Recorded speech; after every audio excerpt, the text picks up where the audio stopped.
सभी को मेरा प्यार भरा नमस्कार। मैं संतोष वैश्य, ब्लेसिंग टीम शिकागो से। खुर्शीद भावनगरी द्वारा लिखी The Laws of Spirit World book के हिंदी ट्रांसलेशन जीवात्मा जगत के नियम का प्रस्तुत है ऑडियो नंबर 34। पिछले अध्याय में विस्पीवरतु ने बताया कि पृथ्वी पर बार बार जन्म लेने के लिए सभी आत्माओं को एक खास प्रक्रिया का अनुसरण करना पड़ता है, जिसे पुनर्जन्म की प्रक्रिया कहते हैं। उन्होंने बताया कि उन्हें यह भी स्पष्ट करना पड़ता है कि उन्हें किस प्रकार का प्रशिक्षण या परीक्षण ग्रहण करना है। उन्होंने बताया कि गर्भ में शिशु माँ के विचारों व भावनाओं के प्रति बहुत ही संवेदनशील होता है। साथ ही पहली डोरी के बारे में जानकारी दी। अब आगे की जानकारी करेंगे। विस्पीवरतु से प्रश्न किया गया, क्या पृथ्वी पर प्रत्येक मनुष्य के जीवित रहने का समय निर्धारित होता है? तब उन्होंने बताया कि जिस तरह आत्मा अपने जन्म की तारीख चुनती है, उसी प्रकार मृत्यु की तारीख का भी चयन करती है, जिसे अंतिम तारीख भी कहते हैं। प्रत्येक व्यक्ति की 3 अंतिम तारीखें होती हैं, जिसे प्रस्थान बिंदु माना जा सकता है। पहली 2 अंतिम तारीखों को ऐसी किसी बीमारी अथवा दुर्घटना से पार किया जा सकता है जिसमें आप सुरक्षित बच गए हों। यदि आपका अवचेतन मन महसूस करता है कि आप गलत रास्ते पर हैं और वापस सही रास्ते पर लौटने की उम्मीद बहुत कम है, तो आप प्रथम 2 अंतिम तारीखों में से किसी एक तारीख पर पृथ्वी छोड़ने का फैसला कर सकते हैं। तीसरी अंतिम तारीख निर्णायक होती है, लेकिन तीसरी अंतिम तारीख से ठीक पहले मनुष्य यदि किसी दूसरे मनुष्य से अनुग्रह ख्याल की याचना कर सकता है। ऐसा उस व्यक्ति के चेतन ज्ञान के बिना होता है। उसका अवचेतन किसी दोस्त या संबंधी के अवचेतन मन से समझौता करता है और पृथ्वी पर उसका बचा हुआ समय अपने हिस्से में कर लेता है। इसके लिए आत्मा को अपने लोक की उच्च भली आत्मा से अनुमति लेनी पड़ती है। ये बहुत ही असाधारण स्थिति होती है। ऐसा बहुत ही विशिष्ट आध्यात्मिक जीवन कार्यों के लिए ही किया जाता है। इस प्रकार के उदार समय की व्यवस्था पूरी तरह आपके जीवित रहने की सच्ची ज़रूरत पर निर्भर करती है।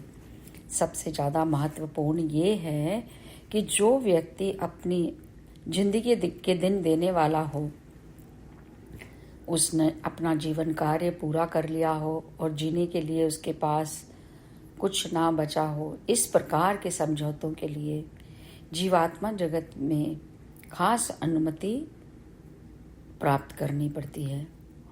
बच्चों की मृत्यु हो जाने पर उनका क्या होता है? जब ये प्रश्न विस्पीवरतु से पूछा गया तो उन्होंने बताया कि पृथ्वी पर जिन बच्चों की मृत्यु हो जाती है, वो बच्चों के रूप में ही जीवात्मा जगत में आते हैं। उनके वयस्क जीवात्मा के रूप में विकसित होने तक जीवात्मिक माँओं के द्वारा उनकी देखभाल की जाती है। इसमें बहुत कम समय लगता है। पूर्ण वयस्क होने पर वह खुद ब खुद अपने लोकों में चले जाते हैं। विस्पीवरतु से पूछा गया कि मरने के बाद जानवरों का क्या होता है? तब उन्होंने बताया कि जानवरों के लिए अपना अलग जीवात्मा जगत होता है। ठीक उसी प्रकार जिस प्रकार मनुष्य की आत्माएं विभिन्न लोकों में जाती हैं, उसी प्रकार जानवरों की आत्माएं भी विभिन्न लोकों में जाती हैं, लेकिन उनके सिर्फ 3 लोक होते हैं, निम्न, मध्यम और उच्चतम। कुछ जानवरों को तो पृथ्वी पर पालतू रूप में रह रहे हों, जो उन्हें मनुष्यों के जीवात्मा लोक में रहने की अनुमति मिल जाती है। ऐसा बहुत असाधारण स्थिति में होता है।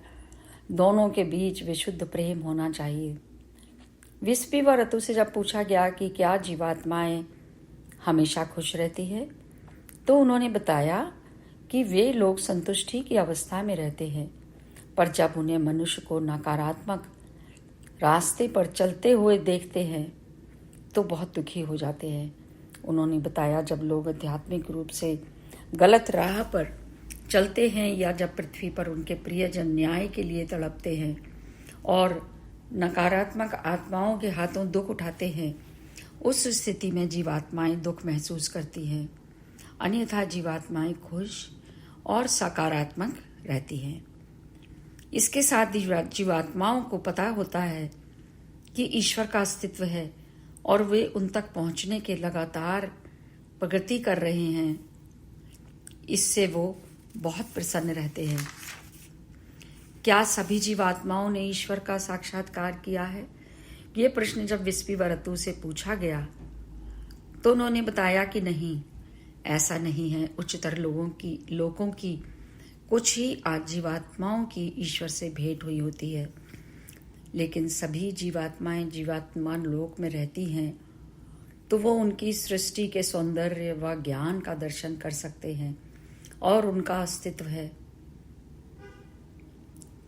और उनके अवचेतन मन जानते हैं कि वे उनकी देखभाल करते हैं। आगे विस्पीवरतु से प्रश्न पूछा गया, क्या अवचेतन मन और आत्मा एक ही है?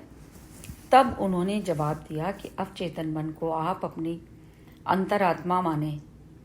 इसे आप अपना उच्चतर मन, उच्च स्व या अंतर्वाणी भी कह सकते हैं। आपका अवचेतन मन आपको जो महसूस कराता है उसे सहज बोध कहते हैं। विस्पी ने बताया कि आप एक जीवात्मा हैं जो पृथ्वी पर भौतिक शरीर के अंदर रहती है। ईश्वर द्वारा आपकी रचना पहले एक जीवात्मा रूप में की गई, ना कि मनुष्य के रूप में। आपको एक आत्मा के रूप में रचा गया और उस आत्मा के पास एक अवचेतन मन होता है। अवचेतन मन के बारे में पृथ्वी पर बहुत सारी गलतफहमियां हैं। इसीलिए विस्पीवरतु बताते हैं कि वो चाहते हैं आप सब गलत धारणाओं से छुटकारा पाएं।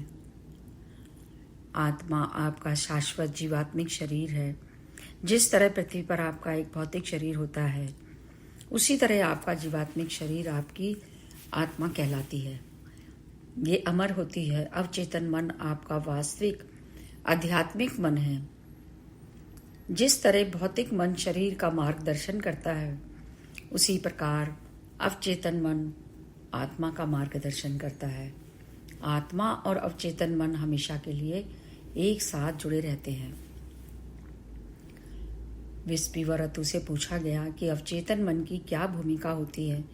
तब उन्होंने बताया कि अवचेतन मन मनुष्य का सुरक्षा करने वाला प्रकाश है, साथ ही आपका मार्गदर्शक रोशनी भी है।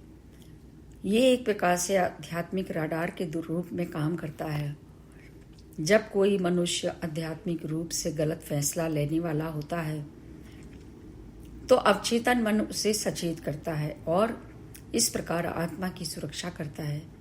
खुद को केवल गलत काम से रोकना ही काफी नहीं होता।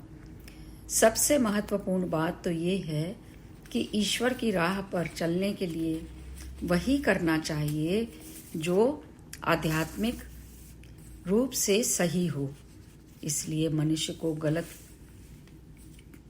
कामों से रोककर उसकी आत्मा की सुरक्षा करने के बाद अवचेतन मन उसे उस ओर ले जाने का मार्गदर्शन करता है जो नैतिक रूप से सही है। फिर विस्पीवरतु से प्रश्न किया गया, क्या मनुष्य का चेतन मन और अवचेतन मन एक ही है? तब उन्होंने जवाब दिया कि अवचेतन मन और चेतन अथवा भौतिक मन अलग अलग चीजें हैं। मनुष्य का चेतन मन उच्च रूप से विकसित हो सकता है, लेकिन उसका अवचेतन मन अविकसित रह गया हो, ऐसा भी हो संभव है। भौतिक या संसारिक ज्ञान हासिल कर अपने चेतन मन को तेज बना सकते हैं, लेकिन इससे आपका अवचेतन मन विकसित नहीं होते। सिर्फ आध्यात्मिक ज्ञान ही आपके अवचेतन मन को विकसित करने में मदद नहीं कर सकता। अवचेतन मन का विकास सिर्फ तब होता है जब आप इस ज्ञान को व्यवहार में उतारें। इसीलिए आध्यात्मिक विकास की चाबी शुद्ध कर्म है। मनुष्य का अवचेतन मन जितना अधिक जागृत होगा उतनी ही अधिक सुरक्षा व मार्गदर्शन जीवात्मा जगत से प्राप्त होगा। आपके अवचेतन मन के द्वारा आपका चेतन मन नियंत्रित होना चाहिए। कभी भी खुद को अपने भौतिक मन का गुलाम नहीं बनने देना चाहिए। मनुष्य का अवचेतन मन जीवात्मा जगत के साथ उसे जोड़ने वाली कड़ी है, जिसके जरिए वो जीवात्माओं द्वारा दी जाने वाली सुरक्षा एवं मार्गदर्शन प्राप्त करते हैं। यदि पृथ्वी पर हर मनुष्य के पास अवचेतन मन होता है तो लोग गलत रास्ते पर क्यों चलते हैं? यह प्रश्न जब विस्पीवरतु से पूछा गया तो उन्होंने जवाब दिया कि मनुष्य के चेतन मन व अवचेतन मन के विचारों के बीच कई बार टकराव होता है। इसका कारण है कि चेतन मन तार्किक होता है। चेतन मन ऐसे कार्य करना चाहता है जो तार्किक हो, पर हो सकता है अवचेतन मन इसके विरुद्ध हो। यदि चेतन व अवचेतन मन के बीच संघर्ष ना हो तो इससे पता चलेगा कि मनुष्य का अवचेतन मन कार्य नहीं कर रहा और वो पूरी तरह चेतन मन के नियंत्रण में है। पृथ्वी पर कोई भी मनुष्य अपने अवचेतन मन का अनुसरण नहीं कर सकता, क्योंकि एक साधारण मनुष्य का अवचेतन मन 1 से 2% ही जागृत होता है। फिर भी अवचेतन मन इतना बलशाली होता है कि इसका एक छोटा सा हिस्सा भी जागृत होने पर मनुष्य के 100% चेतन मन को चेतावनी देने में सक्षम होता है। विस्पीवरतु से पूछा गया कि यदि दोनों मन के बीच लगातार टकराव चल रहा हो तो मनुष्य कैसे रह सकता है। इस पर उन्होंने जवाब दिया कि भौतिक मन और अवचेतन मन के बीच चलने वाले टकराव को स्वीकार कर प्रार्थना व सकारात्मक कर्म द्वारा अवचेतन मन की जीत सुनिश्चित कर वो शांति पाने का प्रयत्न कर सकते हैं। मन की शांति तभी मिल सकती है जब वो अवचेतन मन की आवाज सुनकर सही कदम उठाता है। विस्पीवरतु से पूछा गया कि अगर भौतिक मन अवचेतन मन के विरुद्ध काम करता है तो हमारे पास होता ही क्यों है। यहीं मैं अपनी वाणी को विराम देती हूँ। शेष अगले अध्याय में, अगले ऑडियो में सुनेंगे। आप सभी का बहुत बहुत धन्यवाद। Thank you.